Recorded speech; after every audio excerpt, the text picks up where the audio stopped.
pagi teman-teman semuanya, teman-teman Lingkar Madani. Selamat pagi juga Pak Sugiarto selaku narasumber kami. Selamat pagi juga Kak Simon. Selamat pagi Pak Habel. Selamat pagi Kak Novi. Semoga kita semua dalam keadaan sehat dan berbahagia selalu ya teman-teman ya. Nggak lupa juga semoga selalu semangat puasanya. Masih pagi ya teman-teman ya. Harusnya masih semangat. Baik, saya ingin mengucapkan terima kasih banyak untuk teman-teman Lingkar Madani yang udah meluangkan waktunya pada pagi hari ini, yaitu pada pelatihan akuntabilitas tata kelola organisasi sesi 4 yang kemarin sempat tertunda ya teman-teman ya. Mohon maaf ya teman-teman sebelumnya. Oke, baik hari ini tema kita mengapa OMS terikat dengan keterbukaan informasi publik teman-teman. Narasumbernya masih sama yaitu Pak Sugiarto ya teman-teman. Baik, mungkin untuk mempersingkat waktu, langsung aja aku serahkan ke Pak Sugiarto. Pak Sugi, apa kabar Pak Sugi? Halo, halo Intan, selamat pagi. Apa kabar Intan? Baik, Baik. A- baik Pak Sugi. Alhamdulillah baik. Pak Sugi sudah siap? Oke, siap Intan. Baik, kalau gitu saya persilakan Pak Sugi. Baik, Indah maksud saya. Oke, baik. Assalamualaikum warahmatullahi wabarakatuh. Jumpa lagi dengan saya Sugiarto Arif Santoso di diskusi Lingkar Madani yang cukup seru ya. Sudah berapa kali kita bertemu dan ini kali keempat masih pada tema yang sama yaitu akuntabilitas. Jadi kalau kita lihat dan tengok lagi ke belakang, beberapa sesi kita sudah membahas dengan cukup banyak ya soal akuntabilitas, dari soal kerangka kebijakan, kemudian juga akuntabilitas dalam konsep, dan juga kemarin visibilitas yang terakhir ya. Dan terima kasih juga buat teman-teman, selamat pagi bagi yang di wilayah barat, selamat siang bagi teman-teman yang di wilayah tengah dan juga di wilayah timur. Jadi dan biasanya sesi kita lebih banyak di wilayah timur ya yang hadir pada sesi kali ini. Nah, topik kita pada hari ini adalah bagaimana akuntabilitas terkait dengan keterbukaan informasi publik ya.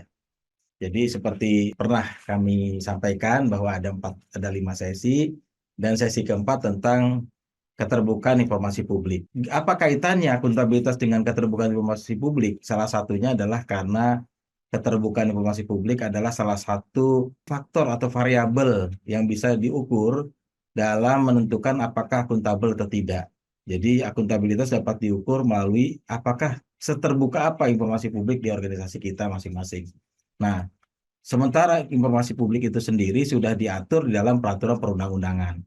Nah, kita lihat di di slide berikut, saya juga perlu sampaikan ya bahwa diskusi kita biasa pakai Slido ya, pertanyaan-pertanyaan, tapi nanti kita akan coba membagi dalam kelompok gitu ya. Jadi nanti setelah sesi ini, setelah ada beberapa slide saya sampaikan, nanti saya minta juga teman-teman berpartisipasi di dalam diskusi kelompok di break room. Nanti kita akan bagi ya berdasarkan kelompok masing-masing. Nah, yang pertama saya akan bercerita tentang peraturan keterbukaan informasi publik. Peraturan ini memang sudah muncul tahun 2008, sudah cukup lama ya sahabat-sahabat semua. Itu tentang Undang-Undang Nomor 14 tentang keterbukaan informasi publik atau Undang-Undang KIP. Jadi lebih dikenal dengan Undang-Undang KIP. Yang kedua, Peraturan Pemerintah Nomor 61 Tahun 2010 tentang pelaksanaan Undang-Undang Nomor 14 Tahun 2008. Gitu. Kemudian ada juga Peraturan Komisi Informasi Nomor 1 Tahun 2010 tentang Standar Layanan Informasi Publik atau Perkislip, gitu ya. Kemudian ada Peraturan Komisi Informasi Nomor 2 Tahun 2010 tentang Prosedur Penyelesaian Sengketa Informasi Publik atau Perki PPI-SIP. Nah, jadi ada kebijakan-kebijakan di mana informasi publik diatur tersendiri ya dalam konteks kebijakan. Dan kita ingat dalam sesi sebelumnya bahwa akuntabilitas organisasi juga diukur seberapa kepatuhannya terhadap undang-undang atau peraturan kebijakan yang berlaku di negara kita. Nah, ini payung hukumnya, peraturan keterbukaan informasi publik. Semoga ini nanti bisa diunduh lebih gampang ya, bisa di searching di Google, kita bisa dapatkan dokumennya dengan baik. Nah, saya juga menyampaikan bahwa materi ini memang tidak terlepas dari undang-undang. Jadi, undang-undang dan kebijakan-kebijakan yang ada dan juga dari analisis teman-teman yang memang lebih dahulu telah menganalisis tentang peraturan keterbukaan informasi. Namun demikian, kita tidak mungkin membedah semua ya dalam 2 jam ini gitu ya. Kurang lebih ya maksimal 2 jam ini tidak bisa membedah semua tentang keterbukaan informasi publik. Namun kita akan membahas beberapa yang penting-penting ya untuk kita jadikan semacam diskusi kita gitu ya, diskusi apa arti pentingnya dan kaitannya dengan akuntabilitas. Jadi banyak hal yang memang dibicarakan dalam undang-undang termasuk bagaimana mekanisme pengaduan, kemudian juga mekanisme mediasi begitu ya, ada juga kemudian ada mekanisme-mekanisme yang lain yang memang tidak kita bahas pada sesi kali ini. Jadi kita lebih umum, lebih terkait dengan informasi-informasi yang memang terkait dengan akuntabilitas begitu. Nah, kita akan coba membahas tentang private versus publik ya. Jadi slide saya sebagaimana biasa, saya hanya berbagi, sharing apa yang saya ketahui. Nanti teman-teman bisa juga memberikan tanggapan, komentar, dan juga mungkin arahan ya, saran-saran dan lain-lain. Nah, jadi ini salah satu versi yang memang sudah diperbincangkan oleh teman-teman dari organisasi sebelumnya ya, teman-teman di organisasi masyarakat sipil. Jadi, apa perbedaan antara informasi privat dan informasi publik? Ini juga pernah juga ya dalam sesi saya sebelumnya ada yang bertanya, apakah semua informasi perlu disampaikan? Sebetulnya kita mempelajari dulu sebelum kita sampaikan informasi yang berkaitan dengan organisasi kita perlu memperdalam dulu klasifikasi, kategori, dan juga seluk-beluk tentang informasi.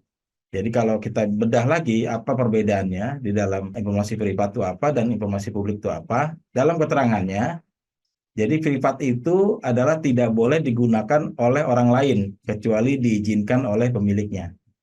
Jadi semuanya tidak boleh gitu. Kalau privat itu semuanya prinsipnya tidak boleh, tetapi ada spot kecil yang membolehkan. Spot kecil itu harus diizinkan, harus ada consent dari si pemilik informasi tersebut. Begitu. Itu privat, artinya privat ya. Jadi data perlindungan pribadi itu salah satu misalnya informasi privat.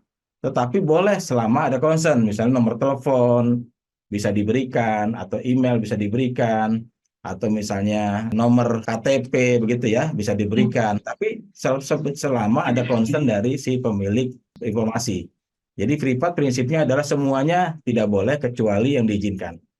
Yang kedua, informasi publik itu sebaliknya informasi publik ya boleh digunakan oleh semua orang kecuali yang dilarang.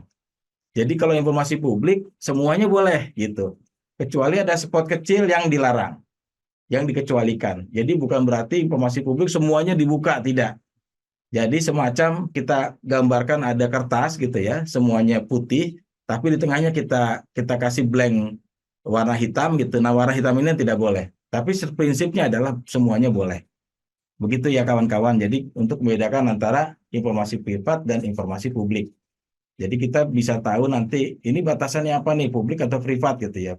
Privat ya berarti kalau privat berarti tidak boleh seluruhnya.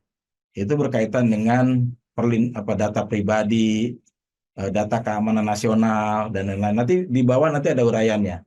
Hal-hal apa yang nanti bisa masuk informasi publik dan privat tersebut. Nah, next. Jadi kalau kita definisikan, kalau privat kita udah jelas ya, jadi semuanya dilarang. Kecuali spot kecil yang diperbolehkan. Gitu, jadi yang diperbolehkan. Sementara informasi publik adalah semuanya dibuka, kecuali yang dilarang. Jadi apa definisi informasi publik berdasarkan Undang-Undang Keterbukaan Informasi Publik? Kita lihat di pasal 1 angka 2, informasi publik adalah informasi yang dihasilkan, kemudian disimpan, dikelola, dikirim, dan atau diterima oleh suatu badan publik yang berkaitan dengan penyelenggaraan dan penyelenggaraan negara dan atau penyelenggaraan badan publik lainnya yang sesuai dengan undang-undang ini, serta informasi lain yang berkaitan dengan kepentingan publik. Nah, yang termasuk dari organisasi masyarakat sipil adalah penyelenggara badan publik lainnya. Jadi penyelenggara badan publik itu adalah organisasi masyarakat sipil. Jadi ketika masyarakat sipil informasi itu dihasilkan, disimpan, dan dikelola, dikirim, diterima oleh OMS, organisasi kita, maka itu termasuk informasi berjenis informasi publik. Jadi bukan informasi yang bersifat privat gitu ya. Publik tadi ya, semuanya terbuka kecuali ada spot kecil yang dikecualikan. Jadi prinsipnya semua informasi yang kita terima, kita olah, kita simpan, itu adalah informasi publik berdasarkan ketentuan Undang-Undang Keterbukaan Informasi Publik. Gitu ya kawan-kawan ya. Kita lanjut. Kita ingin melihat sebetulnya bagaimana sih kondisi keterbukaan informasi publik sebelum ada undang-undang dan sesudah ada undang-undang. Kita akan melihat dari 6 aspek ya. Ada aspek bagaimana status informasinya, kemudian aspek fokus badan publik, kemudian aspek kepastian layanan, kemudian ada kepastian pelaksanaan, kemudian kepastian hukum dan akuntabilitas layanan. Dari yang pertama kita akan bahas dari aspek status informasi publik. Sebelum Undang-Undang KIP disahkan, informasi publik diakui sebatas wacana akademik, tidak bersifat mengikat. Jadi informasi publik ya wacana aja gitu, diskusi-diskusi, tapi tidak mengikat, dan tidak mengikat artinya tidak bersifat legal gitu ya. Jadi belum diakui sebagai informasi publik. Nah, sesudah ada Undang-Undang KIP, maka informasi publik diskusi sebagai ketentuan legal bersifat mengikat.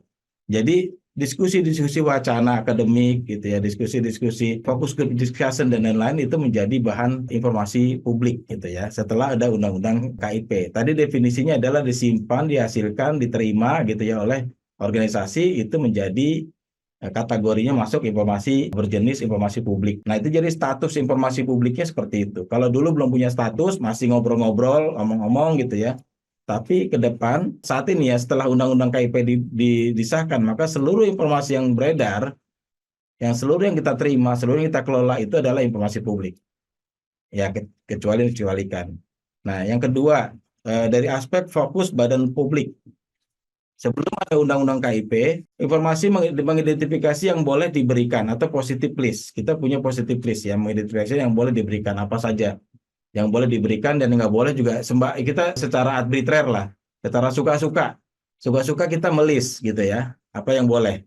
Tapi dalam Undang-Undang KIP, semua teridentifikasi, semua di list. Jadi semua masuk list yang diberikan oleh publik, kecuali yang dikecualikan ya, atau negatif list. Nah, aspek ketiga adalah kepastian layanan. Kepastian layanan sebelum Undang-Undang KIP tidak ada prosedur baku atau batasan waktu. Misalnya kepastian layanan kita meminta informasi publik gitu ya. Tetapi misalnya ke suatu badan pemerintah, kita tidak ada prosedurnya, langsung minta begitu, tidak ada apa protokolnya, prosedurnya seperti apa, dan juga batasan waktunya akan diberikan kapan. Setelah ada Undang-Undang KIP, setidaknya ada prosedur baku dan standar waktu. Jadi ada batasan kapan, berapa hari gitu ya dari badan publik harus menyerahkan setelah dari surat kita minta informasi publiknya tersebut. Jadi apapun informasi itu kita minta misalnya dan punya jangka waktu, punya prosedurnya gitu. Ada prosedurnya seperti surat, menyurati dan lain-lain ya. Ada prosedur-prosedur yang sudah diatur secara ofisial di dalam undang-undang. Kemudian ada aspek kepastian pelaksana ya. Kalau dalam sebelum undang-undang KIP itu tidak ada pelaksana khusus di badan publik. Jadi nggak ada yang ngurusin ini ke siapa ya dokumen informasi publik ini kita minta, tidak ada. Jadi di dalam departemennya sendiri ada yang ya boleh ada, boleh enggak. Jadi kalau yang ada bagus, kalau nggak ada ya sudah, tidak salah juga. Karena tidak ada ketentuan Undang-Undang Keterbukaan Informasi Publik. Tetapi setelah ada Undang-Undang Keterbukaan Informasi Publik, maka diwajibkan ada pelaksana khusus di badan publik atau PPID. Gitu ya, PPID pejabat pembuat pengelola informasi publik gitu ya. Ini perlu dibuat ya setelah ada informasi dan data ya, pejabat pembuat pengelola informasi dan data. Dan ini harus ada di setiap badan publik. Jadi memang diarahkan ke sana. Jadi ada badan khusus yang memang di dalam organisasi yang mengelola itu. Nah, itu ada kepastian pelaksanaan. Nanti kalau kita minta ke suatu lembaga, misalnya informasi tentang, aku pengen dong tahu tentang laporan tahunan gitu ya, satu lembaga, kita kirim surat, kemudian surat itu nanti akan diterima dan dilaksanakan oleh PPID di lembaga tersebut. Itu PPID-nya bisa aja dilekatkan di peran masing-masing struktur, kan kadang-kadang kita nggak punya struktur sendiri tentang PPID ya, tapi fungsi itu bisa kita lekatkan. fungsi di misalnya di staf komunikasi gitu misalnya begitu ya, atau informasi atau staf knowledge management misalnya begitu. Bisa diletakkan di sana. Kemudian yang kelima adalah kepastian hukum. Jadi sebelum ada undang-undang, tidak ada sanksi bagi pihak-pihak yang menghambat. Jadi kalau kadang-kadang dulu itu kalau kita minta data aja ke suatu instansi ya, data tentang anggaran pemerintah misalnya, APBD gitu ya, atau rencana kerja dinas gitu ya, itu banyak sekali penghambatnya dan sulit kita mendapatkannya. Tetapi dengan adanya undang-undang ini, maka ada sanksi bagi yang menghambat dan menyalahgunakan. Nah, ini teman-teman kita perlu tahu. Jadi kalau ada informasi-informasi yang kira-kira penting bagi kita, misalnya berapa jumlah luasan wilayah keanekaragaman hayati misalnya ya di satu wilayah, itu bisa kita mintakan ya di dinas tempat. Tapi kalau memang tidak memperoleh, maka itu bisa jadi dianggap menghambat dan juga bisa juga menyalahgunakan ya data-data tersebut. Kadang-kadang kalau menyalahgunakan itu banyak di soal-soal anggaran ya. Ini bisa menjadi pengaduan tersendiri. Dan ini perlunya kepastian hukum. Jadi kepastian hukum sudah pasti ada. Nah, soal akuntabilitas layanan, sebelum Undang-Undang KIP, tidak ada prosedur komplain dan gugatan. Jadi kita mau gugat kemana, komplain kemana, tidak ada. Di dalam Undang-Undang KIP, maka ada prosedur komplain dan gugatan. Nah, nanti di Indonesia namanya Komisi Informasi Publik ya, Kak. Ada komisinya sendiri. Itu yang akan melaksanakan adjudikasi atau mempertemukan pihak-pihak yang berkonflik ya, yang berselisih tentang informasi publik. Nah, itu kira-kira kawan-kawan perbedaan sebelum dan sesudah KIP diberlakukan. Jadi sangat beda banget ya Indonesia sebelum tahun 2008 dan sesudah 2008. Jadi 2008 tuh titik sejarah kita ya untuk menentukan adanya informasi publik di Indonesia.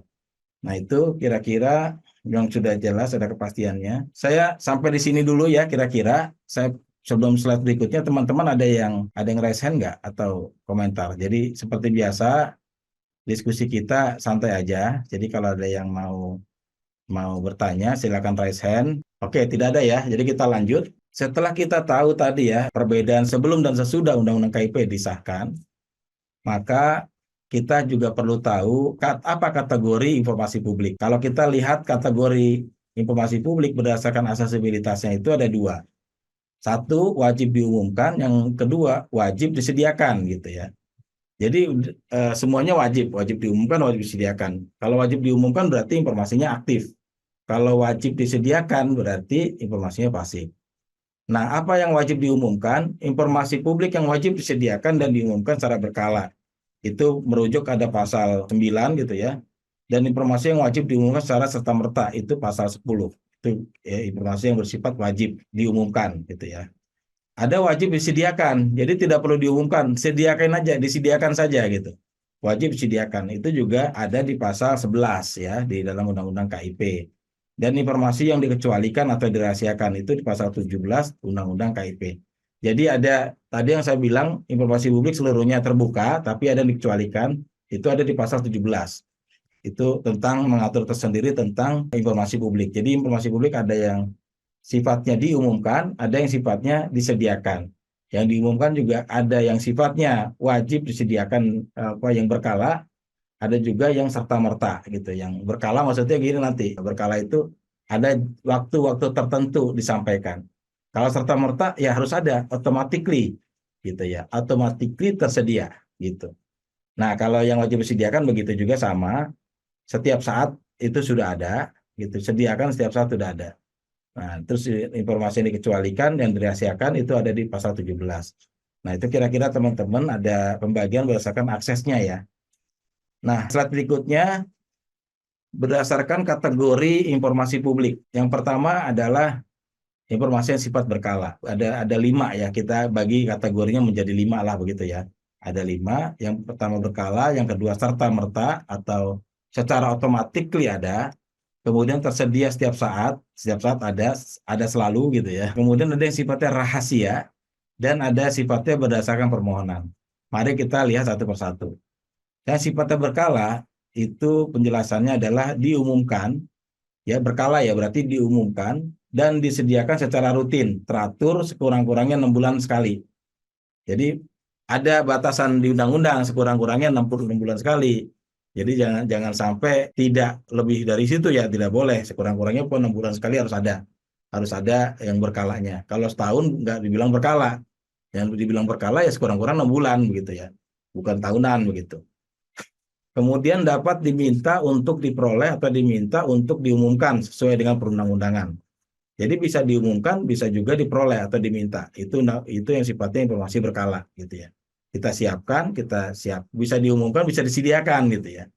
Jadi ada informasi berkala yang bisa diumumkan dan disediakan.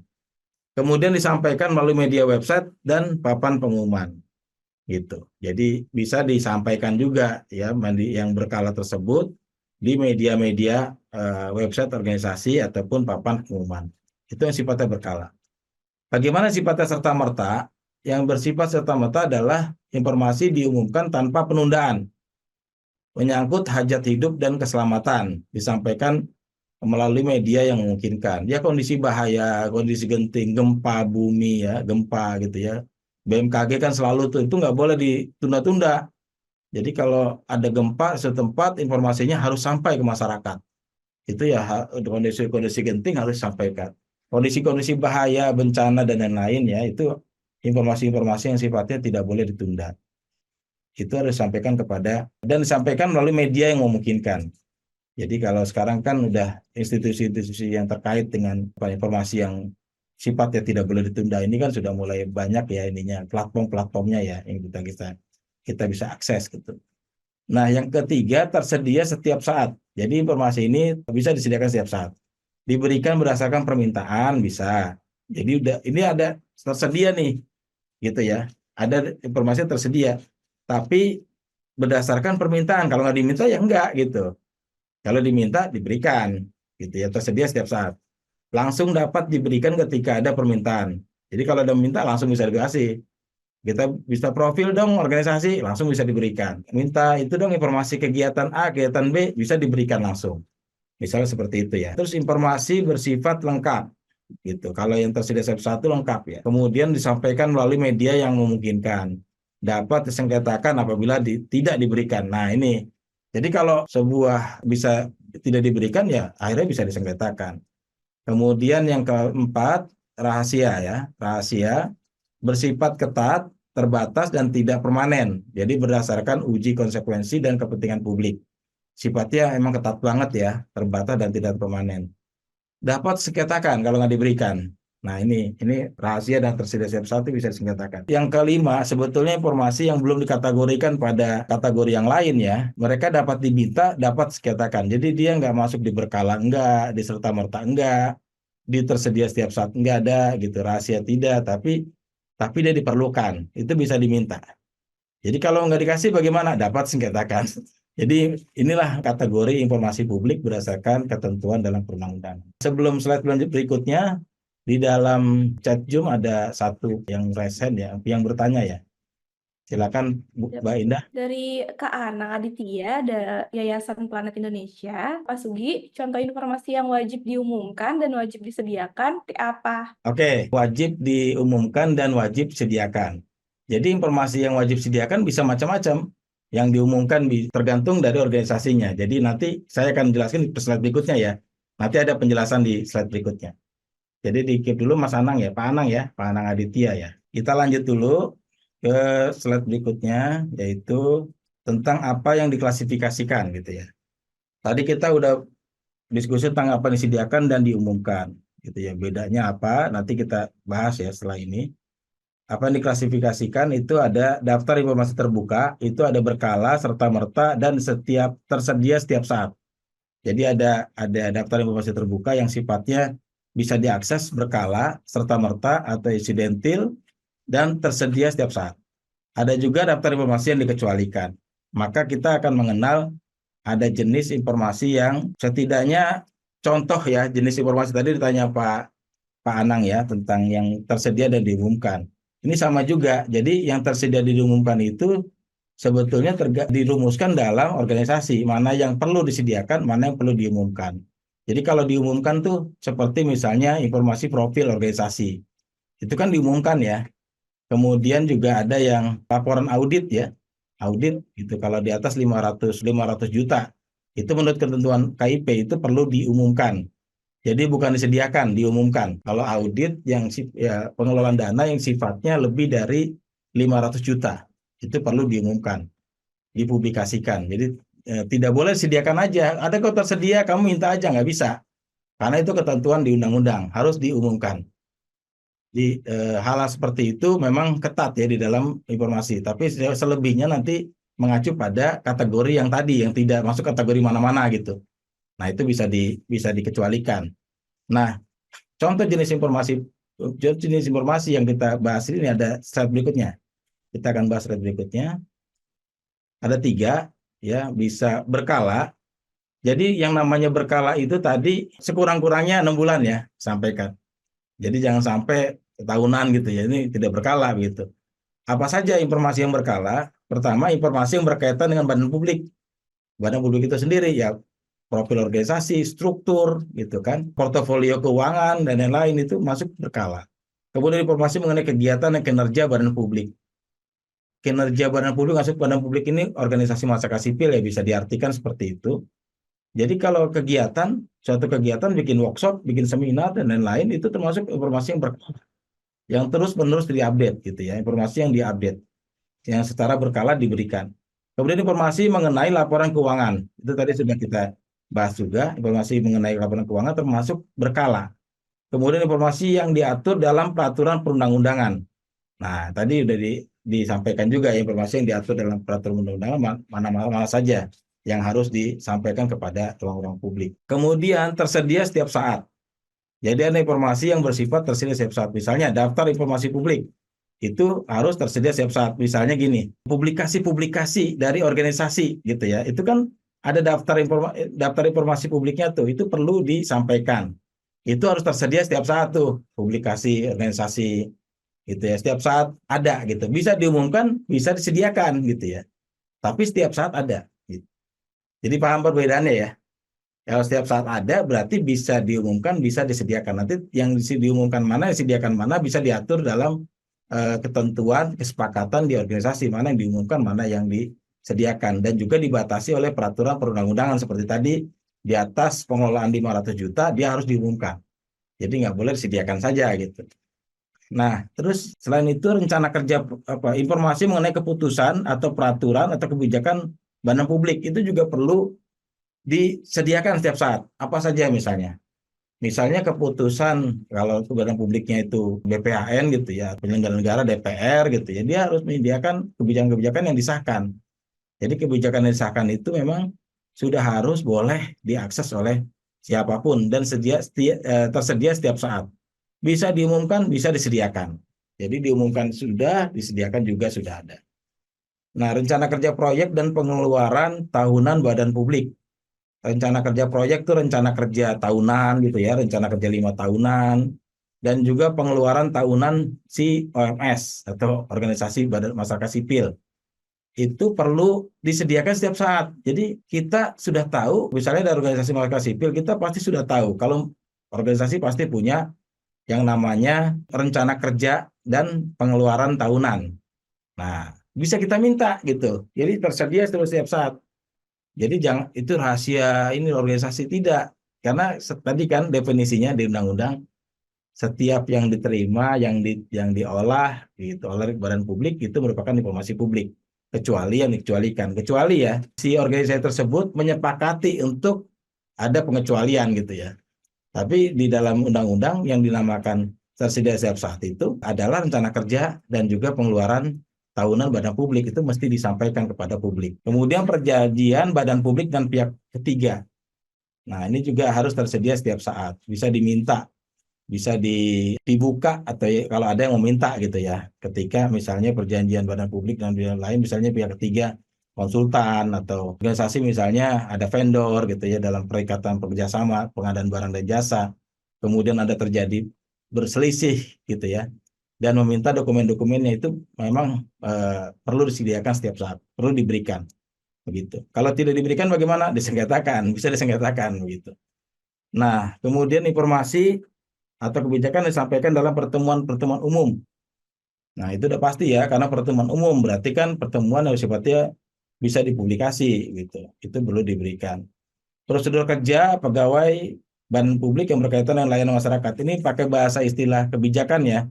Kalau kita artikan ya prosedur kerja staf ya organisasi masyarakat sipil yang berkaitan dengan layanan masyarakat. Jadi prosedur kerja perlu ditampilkan juga. Jadi SOP-nya kan sering diminta ya. Lihat dong SOP dari lembaga Anda, SOP tenaga kerjaannya, SOP administrasinya, SOP standar biaya dan lain-lain ya itu harus diberikan kalau diminta. Jadi tersedia setiap saat itu. Jadi itu dalam kategori tersedia setiap saat. Kemudian laporan pelayanan akses informasi itu juga tersedia setiap saat. Bagaimana ada laporan tentang akses informasi gitu ya. Nah ini jenis-jenisnya tadi ada bertanya juga jenis-jenis ya tentang informasi apa saja itu berkala tersedia setiap saat. Kalau yang dikecualikan, itu tidak ada kewajiban menyusun daftar informasi yang dikecualikan di Undang-Undang KIP. Jadi nggak ada kewajiban sebetulnya. Tapi penyusunan daftar itu bertujuan untuk menyiapkan bahan baku bagi PPID tadi ya, pejabat pengelola informasi dan data dalam pengujian konsekuensi dan alat bantu bagi petugas informasi. Jadi bisa dengan jelas mana yang dikecualikan. Sebetulnya tidak ada perintah untuk menyusun daftar informasi yang dikecualikan, tapi bisa dibuat gitu ya. Tidak ada perintah tapi bisa dibuat dan itu bisa berlaku juga gitu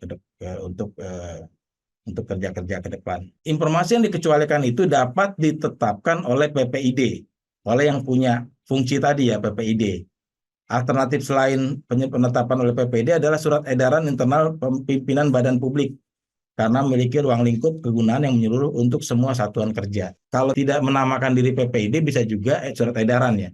Jadi kalau tidak ada PPD surat edaran. Bahasanya memang masih bahasa baku ya. Sebetulnya badan publik itu adalah organisasi masyarakat sipil gitu. Termasuk salah satunya. Yang lainnya ada pemerintah, ada perusahaan dan lain-lain. Itu termasuk badan-badan publik. Karena bahasanya kena ke semua, netral ke semuanya, maka bahasanya lebih baku di dalam perundang-undangan. Begitu kawan-kawan, kira-kira sampai di sini ada pertanyaan? Teman-teman, jika ada pertanyaan boleh langsung open mic aja ya Pak Sugi ya. Ya, open mic aja, kita ngobrol aja Boleh. dulu. Ya. Oke, kita sama-sama paham ya, hari ini puasa. Ada yang puasa, yang enggak juga sih. Tapi yang bagi yang puasa mungkin lemes ya, mungkin kita perlu sedikit relax. Kita bagi di grup, mungkin dari penjelasan ini, mohon teman-teman partisipasinya untuk coba mendiskusikan ya di dalam kelompok. Mungkin slide berikutnya bisa kita lihat. Pak Sugi maaf, Ya, oke. ada yang raise hand, Kak Novianti. Oke. Oke, silakan Kak Novi. Ya, siap. Oke, Terima udah. kasih Kak Selamat. Indah dan Iya. Pak Sugi. Jadi sebenarnya kalau masalah ini yang ingin saya tanyain itu sebenarnya masalah informasi terkait pengeluaran keuangan tahunan gitu ya Pak. Sebenarnya Ya. kalau saya itu paling nggak peduli masalah keuangan tapi ternyata harus peduli gitu ya. Iya. Eh, jadi yang ingin saya tanyain itu kan saya sebenarnya kerja tuh baru ya Pak gitu. Nah Hmm. baru-baru ini maksudnya kan saya nggak pernah peduli nih masalah keuangan gini-gini gitu kan ya beberapa tahun ini. Pokoknya nggak mau tahu lah gitu ya. Udah kalau nggak ada ya udah kalau ada it's okay gitu kan ya. Ternyata itu yang wajib disediakan gitu ya Pak. Nah sejauh ini kan saya belum in the case-nya saya nih gitu kan sebagai seorang pekerja gitu kan ya. Nah kan nggak pernah mencari tahu, nggak pernah ingin tahu. Nah, kalau sekarang misalnya, sebenarnya saya nggak tahu nih, kasih ini apakah ada atau tidak. Nah, yang saya tanyain itu seberapa penting sih, misalnya sebagai seorang pekerja kita tahu gitu ya, flow dari keuangan pengeluaran tahunan itu gitu. Dan kayaknya nggak tahu sih, semoga aja kalau ditanyain ada gitu ya. Makasih Pak. Kayaknya itu Terima hanya kasih. keresahan-keresahan aja sih yang ingin saya tanyain dan Ya. diskusiin. Makasih Baik, Pak. terima kasih Kak Novi. Oke, secara perundang-undangan, secara normatif ya, saya bilang secara normatif, laporan keuangan termasuk salah satu yang perlu kita akuntabilitaskan, kita pertanggungjawabkan, kita buka atau kita transparansikan gitu. Jadi kalau kita merujuk ke sesi sebelumnya, sebetulnya laporan keuangan sudah sebetulnya tidak diminta pun kita sudah harus memberikan. Apa yang kita lakukan, apa yang kita jalankan, seberapa biaya yang kita keluarkan, kita wajib menyampaikan kepada publik gitu ya. Itu salah satu nilai-nilai dari akuntabilitas yang sebelumnya kita bicarakan. Nah, ini hanya memperkuat saja dalam undang-undang diperkuat gitu bahwa pengeluaran juga termasuk salah satu yang perlu disediakan setiap saat. Ya masalah diumumkan dan disediakan bisa tidak ada ketentuan tersendiri ya khusus, tapi ada ketentuan khususnya kalau 500 juta ya, ada ketentuan khususnya. Kalau 500 juta ke atas dia wajib diumumkan. Tetapi dia harus ada setiap saat tersedia gitu. ada laporan, selain laporan keuangan juga sebelumnya laporan kegiatan ya, laporan narasi tahunan gitu ya, misalnya sudah harus disampaikan. Nah, dalam hal ini keuangan. Kenapa perlu seperti itu? Untuk melindungi ya kepentingan dari kepentingan dana tersebut digunakan secara benar untuk masyarakat ya, yang memang menjadi concern dari lembaga. Jadi sesuai dengan visi misi lembaga. Jadi memang kalau Kak Novi mau lihat laporan keuangan, sudah pasti bisa diakses seharusnya gitu ya. Misalnya dalam lembaga-lembaga yang sudah menerapkan laporan keuangan yang sudah dipublikasi, itu bisa dilihat di websitenya. Misalnya di websitenya kelihatan tuh berapa pengeluaran keuangan, berapa yang dihasilkan juga, yang diterima dari siapa, kemudian dari diterima tersebut dialokasikan buat apa aja, buat program berapa persen, buat operasional berapa persen, kalau ada fundraising berapa persen. Yang untuk program disalurkan buat program apa saja. Itu salah satu bentuk dari akuntabilitas yang perlu disampaikan kepada publik.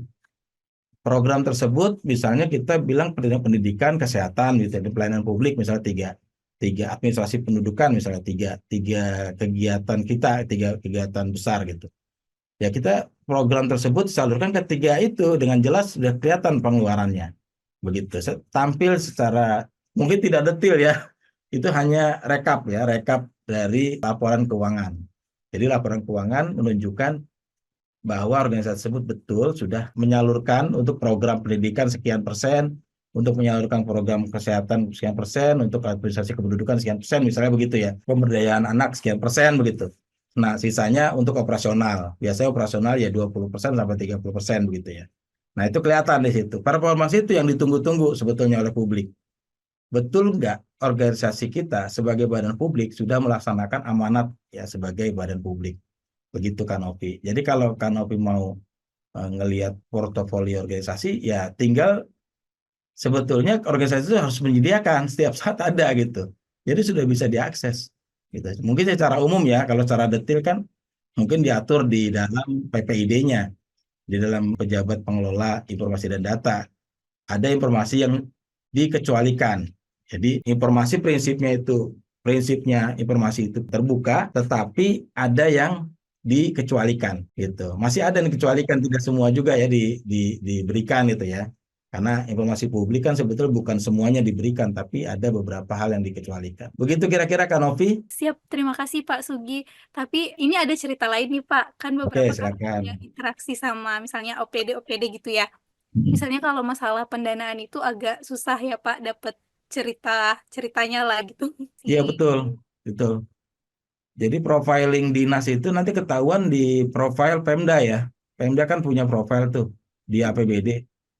Dan ada pertanggungjawaban nanti itu, laporan pertanggungjawaban. Kalau siklus APBD itu kan ada namanya perencanaan, pelaksanaan, pengawasan gitu ya.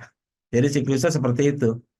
Itu ada pelaporannya juga. Jadi kita bisa akses tuh, semuanya informasi publik.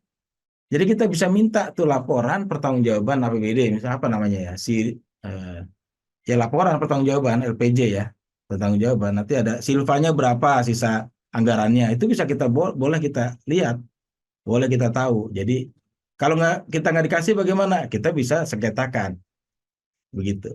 Karena emang itu sudah wajib diberikan oleh badan publik, apalagi dinas kita OPD sebagai badan publik, jadi boleh diminta gitu. Kecuali data tersebut belum final ya, mungkin belum bisa diberikan. Tapi kalau udah final kan boleh dong harus diberikan gitu pada kita. Iya Pak, Begitu terima kan? kasih Pak. Iya betul. Sama-sama. Tapi yang terakhir kemarin itu waktu tahun berapa itu agak susah gitu ya Pak ngaksesnya ke BPK itu, ke Badan Keuangan Daerah itu kayak agak selalu dibolak-balikin ke sini gitu, kayak riuh banget lah kalau Nah, masalah itu. iya. Nah, Tapi itu nanti ada ini sendiri tuh, ada prosedur Mbak Kanovi. Ada prosedur untuk meminta informasi. Jadi Kanovi melis apa saja informasi yang dibutuhkan, yang ingin dibutuhkan, dan tulis secara tertulis kepada BPK gitu, Badan Pengelola Keuangan ya daerah. Badan Pengelola Keuangan apa namanya, BPK ya? Badan Pengelola BPKP ya? BKAD, BPKAD. BKAD ya, BKAD, Badan Kelola Anggaran Daerah. Nah, itu memang secara tertulis, secara resmi kita harus menyampaikan Nah, kita tunggu dan secara resmi kita harus punya bukti sudah diterima gitu ya, surat kita. Nah, kita tunggu sampai beberapa hari gitu. Nanti sebetulnya ada materi khusus lagi, cuman dalam hal ini nggak bisa kita buka semua ya, jadi terlalu panjang gitu ya. Ada berapa hari, 14 hari atau 7 hari gitu ya. Nanti kita bisa tanyakan lagi sampai beberapa kali kita bisa mengajukan adjudikasi. Jadi mediasi, semacam mediasi ke Komisi Informasi Daerah. Ya KID ada nggak Komisi Informasi Daerah di situ? Gitu. Kalau di pusat kan ada Komisi Informasi Indonesia. Saya belum Nah, tahu sih Pak kalau nah, informasi daerah itu. nah, itu ada Komisi Informasi. Nanti dia tuh diadjudikasi itu difasilitasi di kayak semacam sidang gitu ya. Sidang untuk mediasi sengketa informasi publik. Nanti ada urut-urutannya. Kalau nggak bisa selesai di KIP di komisi itu bisa naik ya sampai ke petun gitu, sampai ke petun dan ke pengadilan. Itu jadi sampai situ sengketa informasi publiknya ada semua di Undang-Undang KIP. Kita bisa pelajari ya lebih lanjut soal itu. Ya, terima kasih Pak. Tapi kemarin alhamdulillah dapat kok datanya langsung. Oh gitu. Nah itu kan jadi memang nggak berani juga gitu untuk berspekulasi tidak memberikan karena itu sudah ada ketentuan di undang-undang. Dia harus memberikan. Jadi kita nggak perlu khawatir ya untuk kerja-kerja kita gitu di lapangan terkait dengan OPD, dengan perusahaan. Perusahaan pun bisa. Kita minta portofolio perusahaan gitu ya dalam 1 tahun dari pendanaannya, caranya segala macam gitu ya, pelaporan keuangannya bisa kita minta. Secara resmi tapi ya, agar kita bisa nge-tracking apakah kita sudah ada permohonan gitu permintaan. Kemudian dari permohonan tersebut kita bisa tracking apakah diterima atau tidak gitu. Kemudian apakah sudah terima, apakah diberikan atau tidak gitu. Setelah diberikan atau tidak, apakah memang ada follow up atau enggak. Kalau enggak ada ya udah kita bisa sengketakan. Jadi tahap-tahapnya memang sampai sengketa itu cukup panjang ya. Kita perlu, tapi ada gitu. Jadi ada kepastian hukum di situ. Oke, untuk mempersingkat waktu, saya minta 3 sampai 4 orang ya untuk kumpul di break room gitu. Mohon diskusikan antara kepada teman-temannya masing-masing, diskusikan klasifikasi berkala, informasi yang sifatnya berkala, tersedia setiap saat dan yang dikecualikan dalam organisasi masyarakat sipil. Gitu. Tadi kan secara umum ya, informasi badan publik secara umum. Sekarang kita khusus untuk di organisasi kita, gitu, organisasi di masing-masing kelompok. Jadi sampaikan saja ya, apa sih yang termasuk data-data apa yang termasuk di informasi berkala, informasi tersedia setiap saat dan informasi yang dikecualikan berdasarkan penjelasan tadi. Gitu ya kawan-kawan ya. Mungkin satu grup bisa 5 ya, bisa 5 atau 6 gitu. Ada yang 4 juga nggak apa-apa gitu. Waktunya paling nggak 5 menit ya di dalam grup. Silakan teman-teman membahas, kemudian nanti saya minta 1 orang untuk mewakili per kelompok untuk menyampaikan hasil diskusi kelompoknya. Sampai sini sudah paham? Kalau tidak ada, silakan masuk ke grup masing-masing ya. Diskusi nanti pilih salah satu untuk menjadi pembicara yang mewakili grupnya. Silakan. Oke, teman-teman semua, tadi sudah diskusi ya dalam grup ya, dalam kelompok. Jadi mungkin saya mau mendengar sharing dari teman-teman yang di grup seperti apa diskusinya. Hasil diskusi seperti apa ya. Silakan satu-satu ya dari grup 1, 2, 3 terserah. Silakan yang mewakili grupnya aja. Oke, jadi tadi udah diskusi beberapa hal sih dengan Mas Anang dan Kak Evi gitu. Kalau misalnya terkait dengan 3 informasi itu tadi yang bahwa yang tersedia setiap saat, rutin dan berkala, terus dirahasiakan atau dikecualikan berdasarkan diskusi kami bahwa untuk informasi yang tersedia setiap saat itu contohnya di dalam organisasi kita biasanya itu struktur organisasi dan profil organisasi. Gitu, Pak.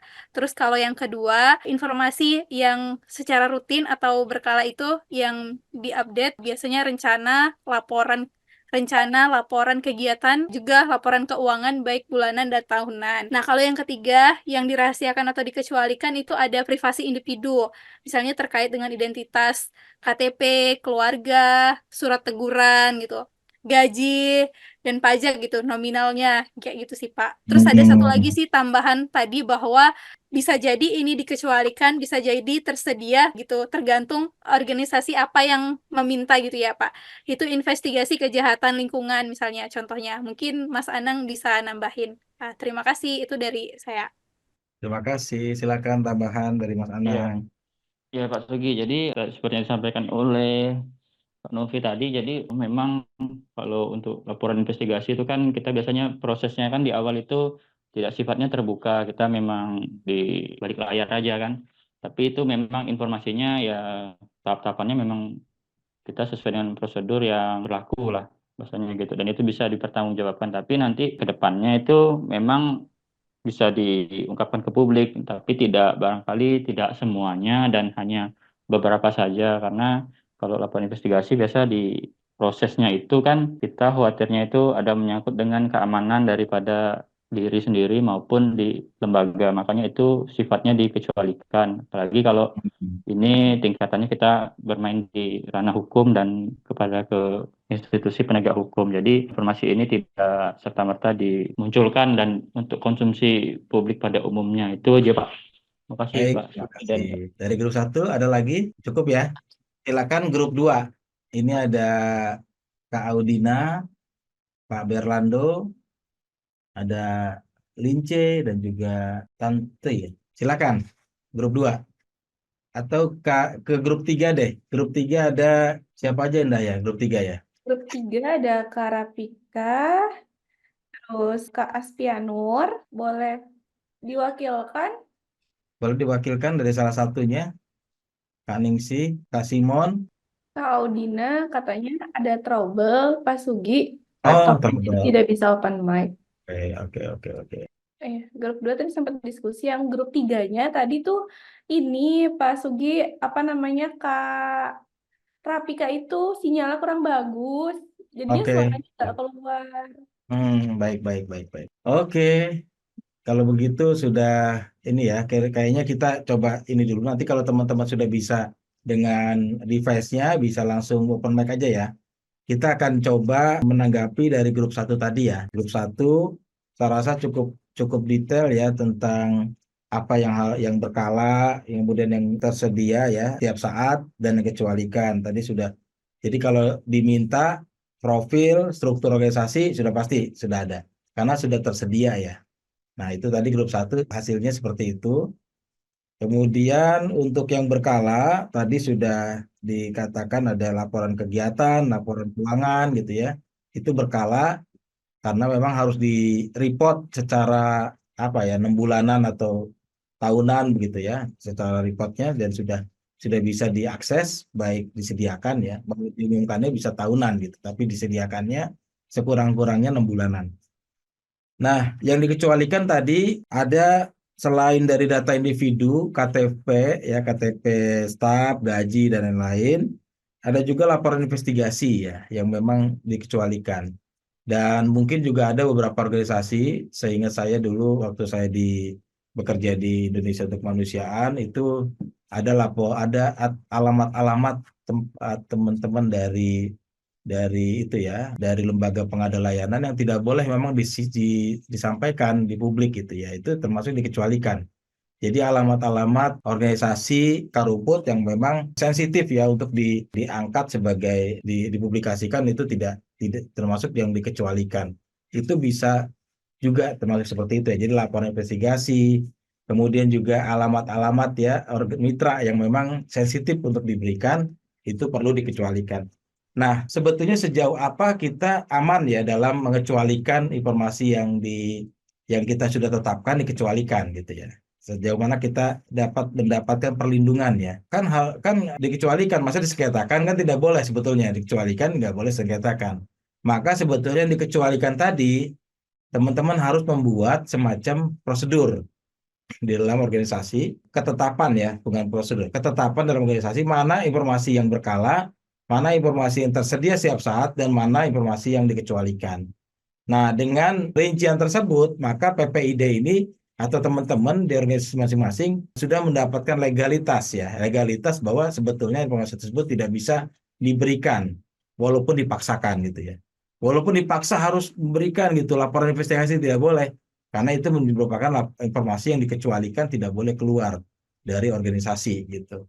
Nah, ini teman-teman harus membuat semacam ketentuannya yang ditandatangani oleh organisasi, gitu ya, pimpinan organisasi. Dan itu sah ya. Jadi teman-teman itu menjadi dasar keputusan bagi teman-teman untuk menolak kalau ada permintaan terhadap informasi yang dikecualikan, seperti laporan investigasi tadi. Jadi laporan investigasi jadi aman ya teman-teman. Kan ada juga mereka bilang itu kan laporan riset kan bisa diberikan gitu dan sifatnya terbuka, tapi karena ini sudah masuk wilayah investigasi yang sifatnya isunya sensitif, maka sebetulnya sudah masuk wilayah yang dikecualikan. Di dalam organisasi tinggal Anda tunjukkan saja bukti ya tentang keputusan organisasi mengenai informasi-informasi mana yang dikecualikan gitu. Bisa dibacakan, Indah? Ada dari chat Zoom, silakan. Boleh. Dari Kak Simon, selamat siang Bapak. Apabila tidak ada sesi diskusi, saya tidak bisa mengikutinya karena lagi memfasilitasi kegiatan. Baik Kak Simon. Ya, oke, baik. Terima kasih, Kak Simon. Nggak apa-apa. Jadi itu ya kira-kira pembelajaran kita bahwa sebetulnya kita perlu membuat di dalam organisasi mana saja informasi yang berkala, mana saja informasi yang tersedia setiap saat, mana saja informasi yang dikecualikan. Dan itu dibuat secara resmi supaya kemudian kalau ada permintaan-permintaan yang berkaitan dengan informasi yang sensitif diberikan kepada publik, kita bisa menyatakan bahwa itu dikecualikan ya, karena ada semacam surat yang disahkan oleh lembaga begitu. Dan itu kuat ketika nanti teman-teman diperkarakan gitu ya, disengketakan. Begitu juga ketika teman-teman minta informasi kepada badan publik lainnya gitu. Badan publik lainnya misalnya OPD gitu ya, atau misalnya perusahaan, atau misalnya lembaga akademik dan lain-lain ya. Teman-teman minta gitu informasinya. Terus mereka harus jawab informasi tersebut. Kalau mereka tidak bisa memberikan jawabannya, ya harus tertulis gitu. Tertulis dan menyebutkan itu dikecualikan misalnya begitu. Kalau tidak ada, maka teman-teman bisa mensengketakan itu. Dan kalau dikecualikan juga, ya mereka harus menunjukkan juga surat ketetapan dari lembaga. Dan surat ketetapan kita tadi bahas di awal itu boleh disediakan. Jadi itu merupakan informasi publik. Keputusan atau kebijakan yang dikeluarkan oleh badan publik ya, oleh organisasi, itu menjadi informasi publik. Jadi lagi-lagi kebijakan peraturan seperti itu menjadi informasi yang bisa kita akses. Sampai di sini teman-teman oke ya? Ada yang ingin ini sharing? Teman-teman, jika ada pertanyaan mungkin atau mungkin pengalaman teman-teman juga ya, Pak Sugi ya, boleh Iya, boleh juga. langsung open mic aja. Oke, kalau memang tidak ada, artinya ya bisa dua ya, bisa paham sekali. Bisa juga mungkin belum terlalu memahami, tapi nanti bisa membuat catatan ya, yang belum paham di mana, bisa langsung juga WA ke Indah gitu ya, ada pertanyaan tentang sesi-sesi ini. Tapi saya ingatkan ke teman-teman bahwa yang kita diskusikan pada hari ini itu baru secuil ya dari informasi yang banyak gitu ya di ketentuan informasi publik. Tetapi ini diambil yang kira-kira diperlukan untuk kita ke depan ya. Jadi dokumen apa sih, informasi publik apa privat sih? Kemudian kalau informasi publik, informasinya itu sejauh mana gitu? Apakah disediakan atau diumumkan? Atau kategorinya seperti apa gitu, berkala atau setiap saat ada, kemudian berdasarkan permintaan dan lain-lainnya. Jadi teman-teman tahu klasifikasi-klasifikasinya. Jadi ketika nanti bernegosiasi dengan badan publik lainnya, teman-teman udah bisa menempatkan bahwa informasi tersebut sebetulnya valid kita minta gitu. Atau informasi tersebut valid kita sengketakan. Begitu juga organisasi kita harus siap-siap dengan informasi publik ini. Dengan kebijakan informasi publik, kepastian hukum sudah ada, kepastian layanan juga sudah ada gitu. Jadi perubahan-perubahan seperti ini organisasi perlu juga mengikutinya. Karena selain kita juga harus paham dengan Undang-Undang ITE, ini undang-undang yang memang bisa mensengketakan badan publik seperti kita, organisasi masyarakat sipil ya. Jangan sampai kita dibilang organisasi yang merahasiakan dokumen-dokumen yang bersifat informasi publik. Nanti bisa kita dibawa ke proses mediasi ya, adjudikasi, kemudian masuk ke proses petun gitu ya, pengadilan dan lain-lain. Baik, teman-teman, kita lanjut untuk slide berikutnya. Jadi jenis pengecualian dan kerahasiaan. Kalau kita baca pasal 6, kalau kita berbicara tadi ada informasi yang dikecualikan, pasal 6 Undang-Undang KIP, badan publik atau organisasi masyarakat sipil ya kita bilang begitu, berhak menolak memberikan informasi yang dikecualikan sesuai dengan ketentuan peraturan perundang-undangan. Jadi boleh gitu, dan bukan boleh, berhak gitu. Ini nggak boleh, kita berhak, kita menolak gitu ya untuk memberikan informasi yang dikecualikan.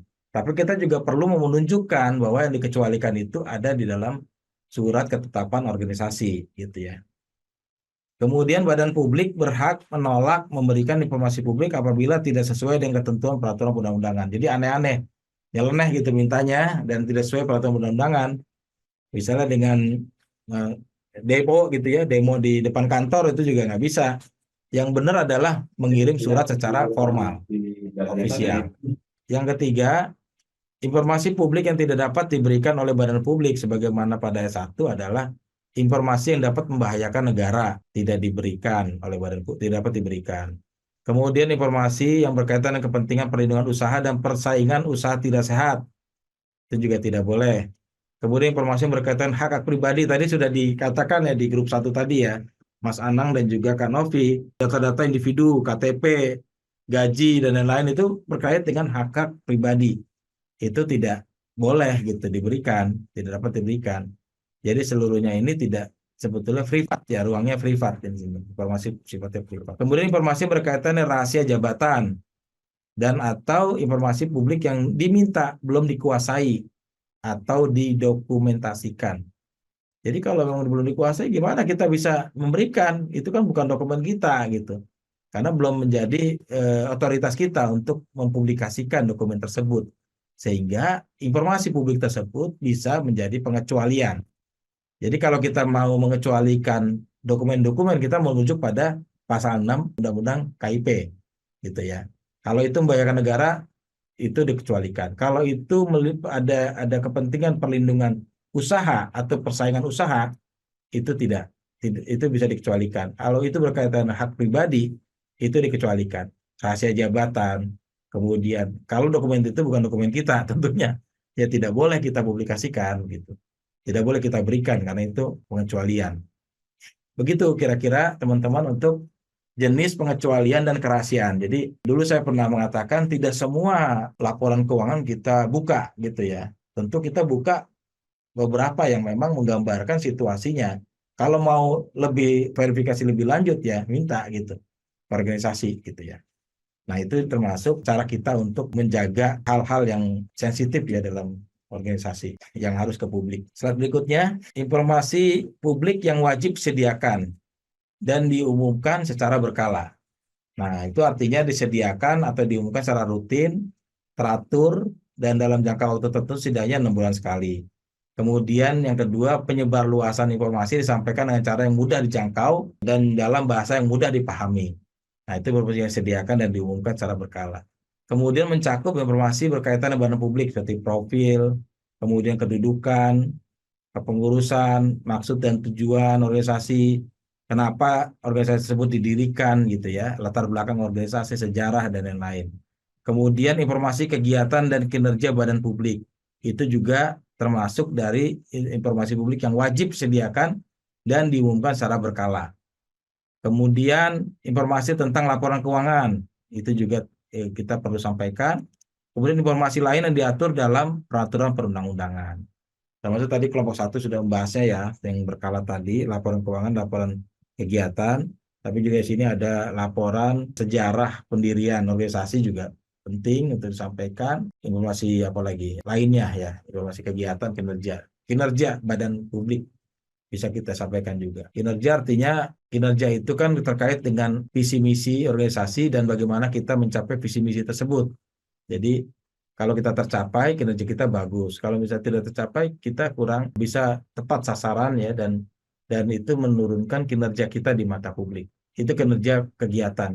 Nanti ada kinerja keuangan. Kinerja keuangan artinya seberapa besar kita memperoleh dana tersebut, dari mana dana tersebut, kemudian siapa pemberi dananya, kemudian bagaimana dana tersebut salurkan, dan penyalurannya kemana saja gitu, ke program apa saja, itu perlu disampaikan kepada publik. Terus kemudian slide selanjutnya, informasi publik yang wajib diumumkan secara serta-merta. Tadi serta-merta artinya ya suatu waktu gitu ya, atau secara otomatis kita berikan.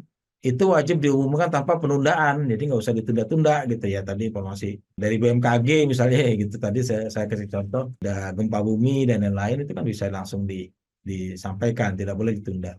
Menyangkut ancaman terhadap hajat hidup orang banyak dan ketertiban umum.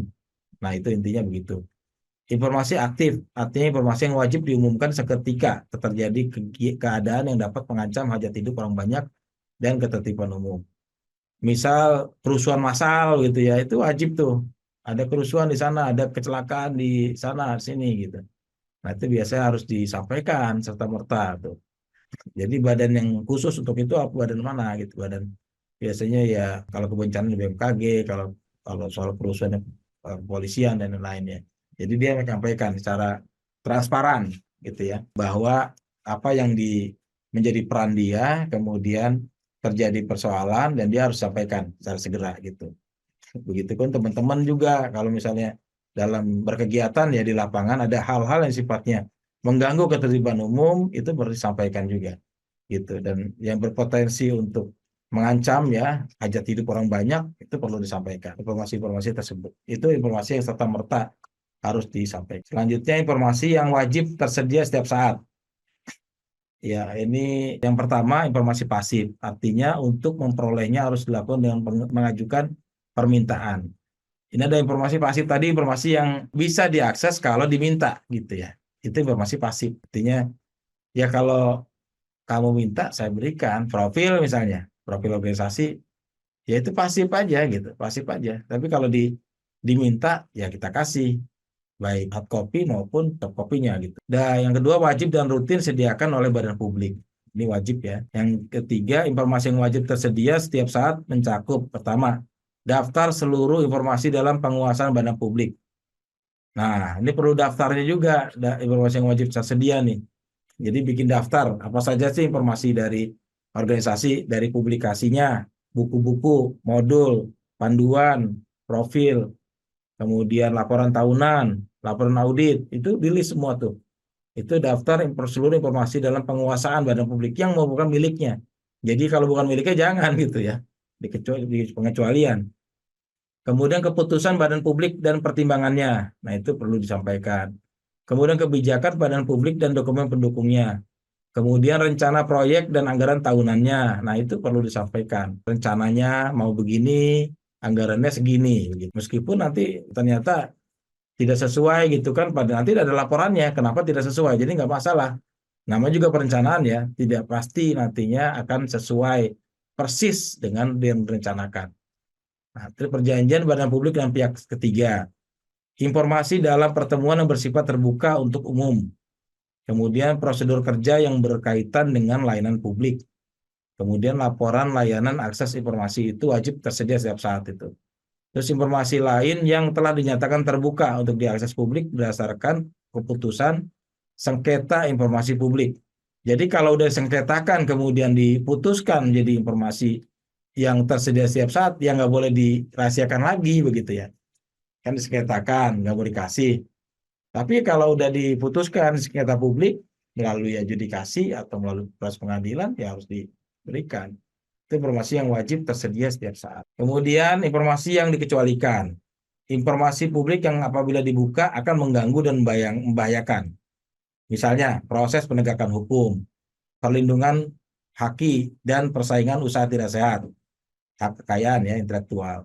Kemudian pertahanan dan keamanan. Nah, itu bisa jadi terkait dengan kekayaan alam Indonesia, itu bisa dikecualikan. Bisa jadi tentang ketahanan ekonomi nasional, kepentingan hubungan luar negeri, privasi seseorang, proses penyusunan kebijakan. Nah, ini bisa dikecualikan. Proses penyusunan kebijakan ada prosesnya tuh. Prosesnya itu ya lobby-lobby dan lain-lain itu ya bisa dikecualikan. Itu tidak bisa kita berikan. Tapi kalau hasilnya ya boleh. Jadi hasil dari penyusunan kebijakan, misalnya undang-undang atau perda atau peraturan bupati, itu ya boleh. Tapi kalau prosesnya itu memang bisa dikecualikan. Ya, Itu tadi ya jenis-jenis informasi-informasi yang kita perlu ketahui. Dan yang terakhir, ini saya akan slide terakhir adalah tugas dan tanggung jawab badan publik, gitu ya. Sejauh mana tugas dan tanggung jawab badan publik. Satu, jadi tugas tanggung jawab ini melekat pada organisasi masyarakat sipil ya, melekat pada kita. Yang pertama, lembaga harus menunjuk PPID, tadi pejabat pengelola informasi dan data. Harus menunjuk itu. Yang bertanggung jawab menyimpan, mendokumentasikan, menyediakan, dan melayani informasi di badan publik. Jadi bukan apa ya, ada badan khusus, kadang-kadang kan mintanya ke direktur langsung ya, atau ke koordinator langsung, atau ketua langsung. Sebetulnya organisasi harus menentukan siapa PPID-nya, pejabat yang mengelola informasi dan data. Dan itu memang bisa melekat ya di peran HR gitu ya, bisa melekat di situ. Bisa melekat di peran administrasi dan lain-lain. Bisa melekat di peran komunikasi gitu ya. Bisa ke situ. Tapi dalam pasal 1 angka 9, pasal 13 Undang-Undang KIP mewajibkan menunjuk PPID. Yang kedua, melakukan pengklasifikasian informasi publik berdasarkan kategori yang wajib diumumkan secara berkala, serta-merta, dan setiap saat. Jadi teman-teman tadi kan sudah mencoba yang berkala, kemudian yang tersedia setiap saat, dan yang dikecualikan. Gitu. Nah, teman-teman membuat nanti organisasi yang berkala yang seperti apa, informasinya, serta-merta, setiap saat, bagaimana, disahkan melalui mekanisme organisasi. Nah, yang kedua ini perlu pengesahan ya, ada dokumen yang perlu disahkan. Nah, yang ketiga, melayani permohonan informasi berdasarkan permintaan sesuai tata cara permintaan informasi ke badan publik. Jadi, kalau ada yang minta informasi ke lembaga, teman-teman, ya harus dilayani gitu ya, sesuai tata caranya. Menjawab suratnya, begitu kan, memberikan informasinya, begitu. Tapi juga menanyakan siapa kejelasan dari yang meminta informasi. Jadi jangan sampai meminta informasi terus kita nggak nanya siapa minta gitu. Kita harus telah dulu Anda siapa, dari organisasi mana, kepentingannya apa, tujuannya apa. Nah itu harus minta. Jadi kalau itu nggak diminta, kita bisa menolak kalau disekatakan. Karena yang meminta pun nggak jelas gitu ya identitasnya. Jadi kita perlu meminta identitas dari si peminta informasinya. Jadi jangan sampai kita ketakutan dulu ya diminta gitu ya. Nggak begitu. Misalnya datang tiba-tiba diminta, saya mendeteksi ada korupsi nih di organisasi Anda. Jangan khawatir dulu gitu. Anda siapa gitu kan. Kita tanya dulu identitas ini merujuk pada nomor 3 ya, melayani permohonan informasi. Di situ bisa menanyakan identitas si pemohon. Kemudian keempat, membuat pertimbangan secara tertulis setiap kebijakan yang diambil untuk memenuhi hak setiap orang atas informasi publik untuk informasi agar terbuka. Jadi membuat pertimbangan secara tertulis. Jadi semuanya kebijakan ini tertulis gitu.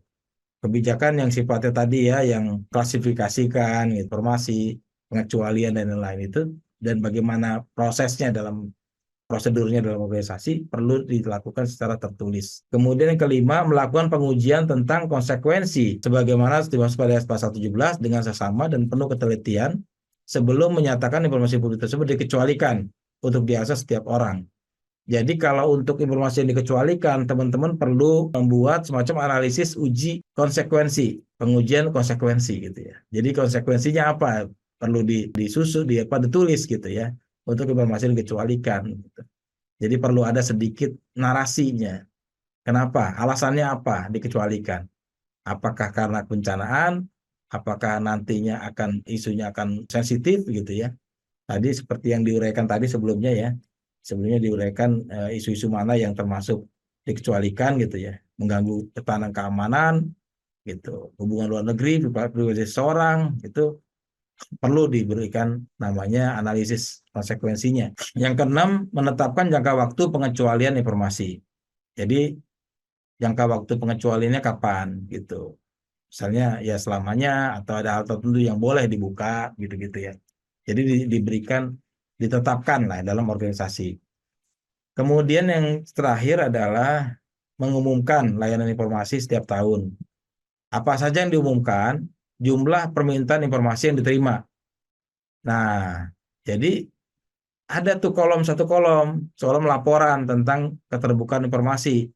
Satu, seberapa sering teman-teman diminta informasinya dari pihak lain. Itu ditulis. Yang kedua, waktu yang diperlukan badan publik dalam memenuhi setiap informasi. Berapa hari dilayaninya? Gitu. Misalnya ada yang minta laporan keuangan, misalnya pengeluaran keuangan. Kita berikan ke organisasi yang lain gitu ya. Kita berikan. Tapi apakah waktunya berapa hari? 3 hari, seminggu, 2 minggu gitu kita tulis. Kemudian jumlah pemberian dan penolakan permintaan informasi itu sudah termasuk tadi ya permintaan, dan permintaan tersebut berapa, yang ditolak berapa, yang diberikan berapa gitu. Dan juga perlu alasan penolakan atau permintaan informasi tersebut. Jadi kalau dikabulkan kita berikan, berarti kita juga perlu alasannya. Kalau ditolak juga perlu alasannya. Itu sesuai dengan pasal 12. Semuanya jadi udah ada di dalam ketentuan Undang-Undang KIP. Jadi kalau kita sering berdiskusi tentang informasi, ya informasi itu sudah ada gitu, kerangka hukumnya gitu. Kalau ada yang kurang dari kerangka hukum ini, ya mari kita perbaiki ya. Misalnya amandemen kebijakan, bisa juga judicial review dan lain-lain. Tapi selama kebijakan itu masih bisa melindungi kita sebagai organisasi masyarakat sipil, kegiatan itu masih bisa kita jalankan secara efektif dan relevan. Begitu, saya kira di akhir slide ini demikian tentang akuntabilitas. Sekali lagi, akuntabilitas tidak terlepas dari keterbukaan kita. Keterbukaan dari sisi visibilitas kemarin, keterbukaan informasi publik, dan nanti saya terakhir ada keterbukaan dalam hal pengelolaan program. Jadi saya harap teman-teman nanti bisa hadir di sesi terakhir dengan saya yang akan berbicara tentang pengelolaan program. Nah, setelah ini kalau ada diskusi, kita buka dulu diskusi, setelah itu kita akan closing. Silakan Mbak Indah, terima kasih. Baik, terima kasih Pak Sugi. Teman-teman, kami buka sesi tanya jawab. Jika teman-teman ingin bertanya, kami persilakan ya. Boleh langsung open mic aja teman-teman. Oke, Kak Novi lagi ya. Resen, silakan Kak Novi open mic. Maaf ya, terima kasih Gak banyak. apa-apa dong Kak. Apa? Soalnya saya yang sering minta data gitu Pak. Jadi kalau terkait dengan informasi publik ini kayaknya saya sering terpapar dan beberapa mengalami banyak tantangan gitu ya. Jadi kayak yang terakhir-akhir ini kan kami ada bikin itu sih Pak. Rencananya kami bikin peta gotong royong inisiatif sebaran mitra di kabupaten kami gitu ya. Mitra yang pernah kerja di daerah kami. Jadi kan kebanyakan mitra misalnya kerja di daerah kami itu bukan kebanyakan sih. Kayaknya hampir semuanya itu kerja tapi nggak memberikan laporan kepada daerah gitu kan ya, apa hasilnya, apa gitunya gitu kan ya. Nah, jadi kami tuh berinisiatif untuk mengumpulkan gitu beberapa yang bisa kami reach out gitu mitra-mitra. Nah, salah satu permasalahannya adalah misalnya mitranya ini udah nggak kerja lagi nih di daerah kami dan kami terhubung dengan mitra tersebut. Tapi kami udah mengirimkan surat nih secara formal, surat sudah dikirimkan memohon kesediaan untuk membantu support data gini-gini, tapi nggak ada. Beberapa itu nggak ngasih, maksudnya mungkin mereka sibuk sih, barangkali sibuk dan nggak ada kesempatan buat ngisi matriks itu. Ya sedih sih Pak sebenarnya. Iya. Tapi ada yang masih kerja pun nggak ngasih data juga, jadi aku agak kebingungan sih jadinya terkait dengan program-program mereka dan hasil-hasil yang pernah dilakukan di daerah kami gitu. Itu sih yang maksudnya yang menjadi sampai hari ini peta gotong royong itu kayaknya udah hampir setengah tahun, dari bulan November sih. November, dari suratnya itu November keluar sampai hari ini cuman ada 3, 4. Hanya ada 4 dari 27 mitra yang kerja di daerah. Ya sedih sih Pak. Terima kasih itu aja sih. Makasih Kak Novi atas sharingnya. Ya, luar biasa Kak Novi, emang tidak mudah ya untuk mengumpulkan informasi ya. Tidak mudah, tapi juga mungkin kita juga terlalu besar kalau kita pakai kebijakan undang-undang ini ya, informasi publik, karena itu kan mitra kita ya, teman-teman kita juga. Jadi kita tahu, mungkin juga perlu dicek ya apakah emang datanya tersedia atau tidak tersedia gitu sebetulnya. Sebelumnya belum ada atau sudah ada tapi mereka agak ragu gitu untuk mengisinya. Itu juga perlu dicek lebih lanjut ya.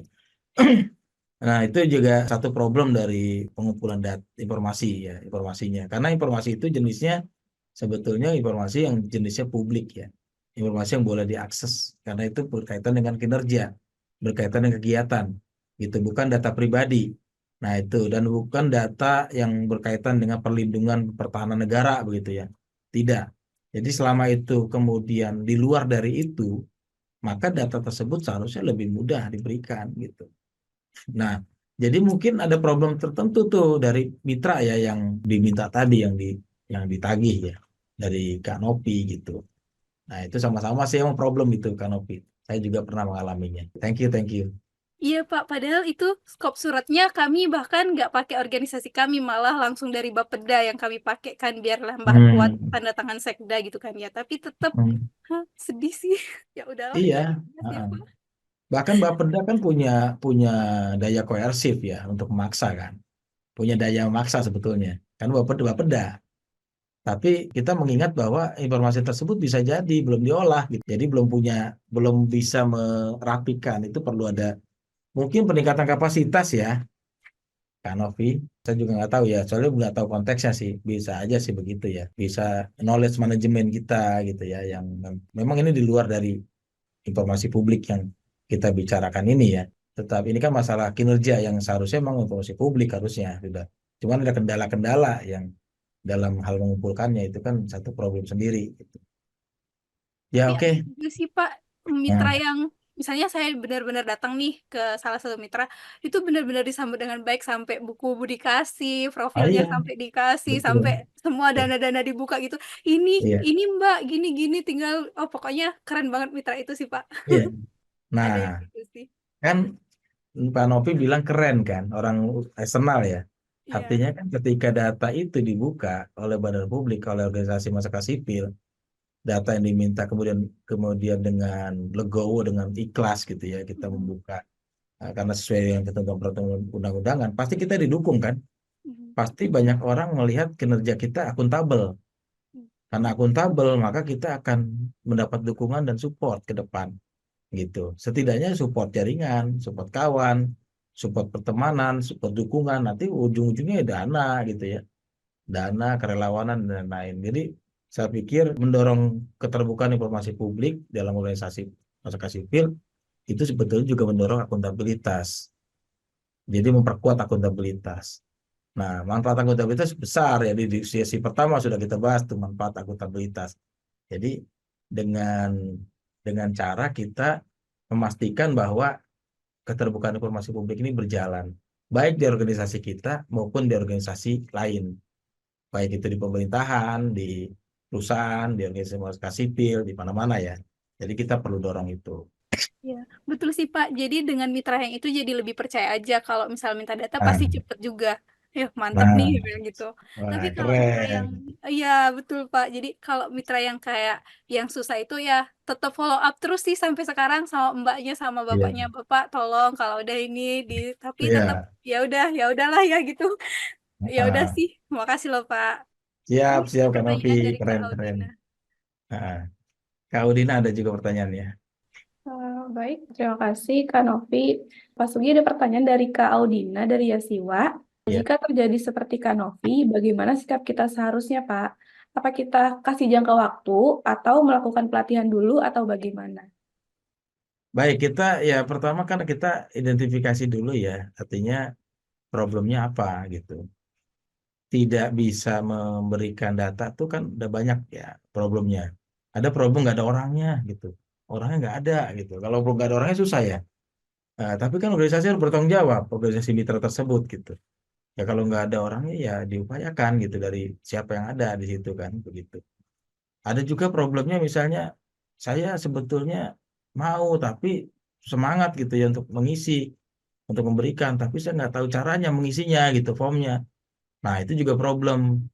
Itu juga mungkin berarti problemnya adalah dia belum memahami gitu apa yang diminta. Ada juga problem lain. Jadi perlu identifikasi dari awal. Identifikasi dulu apa yang kendalanya. Tapi ini sekali-kali karena kita ini berhubungan dengan mitra kerja itu kan seharusnya seharusnya otomatis ya memberikan ya. Jadi karena itu kan hubungan kerja. Jadi sebetulnya otomatis gitu. Kalau ada ikatan kerjanya lebih bagus lagi. Gitu. Ada ikatan kerja yang mana dia harus memberikan deliverable-nya gitu. Dari situ baru bisa kita minta sesuai peraturan perundang-undangan. Jadi bisa mengikat karena kita sudah ada hubungan gitu, kerjasama dengan mitra tersebut. Kecuali kalau tidak ada hubungan semacam kontrak kerjasama atau lainnya sulit. Tapi kalau ada hubungan lebih mudah karena kita bisa tracking dari situ, gitu. Bisa tracking dari situ. Nah, kalau memang kebutuhannya secara umum adalah kurangnya bisa mengisi informasi yang ada, ternyata masalahnya adalah peningkatan kapasitas, kita buat pelatihan, gitu. Jadi solusi itu di ujung gitu, setelah kita mengetahui akar problemnya, akar masalahnya di mana. Setelah kita tahu akar masalahnya, baru nanti solusinya apa. Jadi jangan langsung ke pelatihan atau melakukan apa A B C D. Paling nggak kita asesmen dulu. Kita identifikasi dulu kenapa dan apa hubungan kita dengan si mitra tersebut gitu. Kalau hubungannya kontraktual mudah ya, kita lebih mudah ada nota kesepahaman. Tapi kalau memang tidak ada kan itu yang repot tuh. Kalau tidak ada ya. Kalau ada kan kita bisa merujuk ke nota kesepahaman. Dan biasanya di dalam nota kesepahaman atau di dalam MOU yang sifatnya kontraktual, di bawahnya ada jika terjadi perselisihan, maka gitu kedua belah pihak dapat gitu kan memprosesnya di pengadilan terdekat gitu. Itu ada ya biasanya ya di bawah tuh klausul di dalam perjanjian ya dengan mitra kerja. Nah, kalau dengan mitra lain yang nggak ada terikat pekerjaan, nah itu yang memang proses KIP ini bisa dijalankan. Jadi bisa dijalankan dengan permintaan, kemudian ofisial dan lain-lain sampai kemudian ada sengketa informasi dan lain-lainnya. Begitu Kak Udina dan juga Kak Novi. Baik, Kak Audina, apakah sudah cukup? Oke. Atau mungkin mau menanggapi? Ada pertanyaan atau pernyataan lagi dari Kak Novi, Pak Sugi? Mau dibacakan? Silakan. Oke, tanggapan Kak Novi, betul. Beda-beda case yang belum ngasih Kak. Ada yang sibuk kegiatan, keterbatasan waktu. Ada yang minta di desa, perlu kita datangi. Nah, terus selanjutnya, iya Pak Sugi, kalau KIP dijalankan, bisakah dengan pendekatan emosional dulu? Oh, nah itu tadi kalau emosional itu kan di luar ketentuan ya yang berlaku. Ya bisa aja, tapi kan di luar dari ketentuan. Jadi kalau ketentuannya ada sebetulnya karena kepastian hukum, ada kepastian hukum. Kalau emosional itu kan nanti bentuknya lebih ke informal ya, informal. Sementara sebetulnya ya sebelum undang-undang KIP begitu, bentuknya lebih ke emosional, informal gitu ya, lebih ke situ. Tapi setelah ada undang-undang KIP maka ada kepastian hukum yang tidak melibatkan emosi di situ gitu. Itu tidak melibatkan perasaan, itu lebih kepada tata cara, prosedur yang memang diberikan oleh negara, ada hak, ada kewajiban gitu ya yang memang harus dipenuhi. Jadi tidak emosi melibatkan emosi ya sebelum undang-undang KIP, tapi kalau sekarang kita melibatkan emosi ya boleh saja. Tapi kan kita pengen lebih ke akuntabel ya.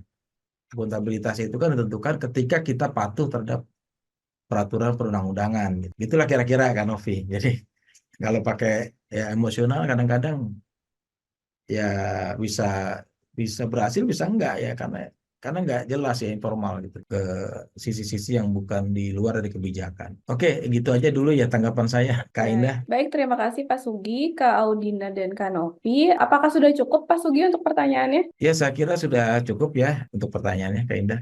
Kita Baik, kalau gitu sebelum closing statement, kita foto bersama dulu ya Pak Sugi ya. Oke, silakan. Oke, teman-teman semuanya, kita foto bersama dulu. Boleh dibantu untuk buka kameranya, teman-teman. Wah, ramai ini. Di Pak Habel rame Pak ya. Abel, ramai Pak Abel. Oh iya, Salam. berlima. Oke, aku hitung sampai 3. 1, 2, 3. Oke, sekali lagi boleh gaya bebas ya teman-teman ya. 1, 2, 3. Oke. Selanjutnya Pak Sugi, closing statement-nya. Baik, terima kasih sekali lagi. Di akhir kata sesi ini, saya mengajak teman-teman untuk aware ya terhadap kebijakan tentang keterbukaan informasi publik. Karena karena kebijakan ini sangat sangat pasti ya, sangat pasti dan juga ketentuan-ketentuan tentang memberi pembelajaran kita tentang ketentuan apa kita bisa membedakan antara tadi ya informasi yang privat maupun yang publik yang mana, yang disediakan dan diumumkan yang mana begitu-gitu. Ini memberi pelajaran kita tentang kepastian hukum, tentang kepastian layanan. Jadi akuntabilitas sangat terkait dengan kepastian hukum. Jadi akuntabilitas kan ada 4 ya, transparansi, partisipasi, evaluasi, dan mekanisme pengaduan. Dan itu juga sebetulnya butuh syarat yang paling utama adalah kepastian hukum. Dan Undang-Undang KIP memberikan banyak hal yang bisa kita pelajari ya untuk menjalankan organisasi kita agar lebih akuntabel. Dengan akuntabel kita bisa dipercaya banyak stakeholders. Dan terima kasih atas partisipasi teman-teman sekalian. Semoga bisa ikut ya pada acara sesi terakhir nanti di sesi kelima. Mungkin nanti ditetapkan oleh tim ya, oleh Kak Indah dan teman-teman kapannya tentang akuntabilitas dalam pengelolaan program organisasi. Semoga teman-teman nanti kita dapat bertemu kembali di sesi-sesi berikutnya. Demikian dari saya. Wassalamualaikum warahmatullahi wabarakatuh. Selamat siang teman-teman yang di tengah dan juga di timur. Terima kasih. Salam. Terima kasih. Terima Sama. kasih banyak Pak Sugi. Teman-teman, ada sedikit info untuk jadwal Pak Sugi selanjutnya pasca Lebaran ya, pada tanggal 25 April 2024. Nah, teman-teman bisa mengikuti lagi dengan link Zoom meeting yang sama, atau nanti akan dikirimkan 1 jam sebelum kegiatan oleh tim Lingkar Madani ya teman-teman ya. Baik, terima kasih banyak atas keikutsertaan teman-teman pada pelatihan akuntabilitas tata kelola organisasi sesi 4 hari ini. Baik, untuk materi sesi 4 beserta video rekaman akan di-share minimal 2 hari setelah kegiatan berlangsung. Materi akan di-share via newsletter dan lingkarmadani.id ya teman-teman ya. Oke, baik teman-teman semuanya, karena ini sesi terakhir di bulan ini dan akan ketemu lagi pasca Lebaran, kami tim Lingkar Madani mengucapkan maaf lahir batin teman-teman, semangat puasanya. Untuk teman-teman yang mudik terlebih dahulu, hati-hati di jalan, salam sehat semuanya, sampai jumpa di kegiatan selanjutnya ya teman-teman ya. Terima kasih banyak. Terima kasih semua. Sehat semuanya.